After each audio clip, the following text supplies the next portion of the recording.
Hi, good morning. Welcome to IB Biology HL revision series. Today, before any of the students, you know that your board exams are very near, and before you appear for your board exams, when you do your revision, you should have an idea as to how to proceed with the revision. Either you can go theme wise, which is when unity and diversity, when you're revising, you can go this way or you can go this way. But the most desired and the most advisable pattern is to go this way. I will tell you why. Because, see, you have water. Yes, when they put MCQ questions for your paper 1A, the pattern is like this. So, in this way, you can connect water to nucleic acids.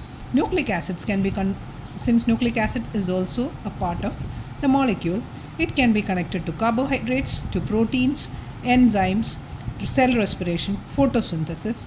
And once you have done with photosynthesis is a topic that can even come as a linking question along with water, as well as proteins or water, carbohydrates and photosynthesis. So you have to be very sure, because suppose in water they can ask you something like the movement of water, okay, using capillary action, osmosis, xylem, phloem. All this will be the first question from water. The second thing they can ask you from carbohydrate is something related to starch, cellulose, and then they can connect it to photosynthesis. So this can be a linking question. So if you go in this manner, you can actually solve the linking questions very, very effectively. After that, do DNA replication. When you do DNA replication, it is always best to go for DNA replication, protein synthesis, because once DNA replication is over, when you come to protein synthesis, you have transcription, translation. Transcription should be studied very thoroughly. You should know what is sense strand, what is anti-sense strand, and how does transcription move on to translation. What are the start codons, what are the stop codons, what is exactly happening. And when you know about the start codons and the stop codons, you will come to know about base substitutions, frame shift mutations. So that is when mutation comes into picture. So when you go towards, it is always better to go via molecules rather than unity and diversity. It's always, even teachers when they take class, it's always better to go via molecules. Then we can slowly move on to cell. So first I would recommend the students at least take 3 days. Okay, when you're doing a revision for your board exam, you may not get that many days. Say suppose you get 4 days, I would allot each day for each of the themes. Okay, and either you can cover it that way, or the first 2 days, if you're getting 4 days, first day I'll cover these 2 themes, the second day I'll cover these 2, and then I will do a revision. So when you're doing the revision, see, you have paper 1A, right? Always out of 40, aim for at least above 37.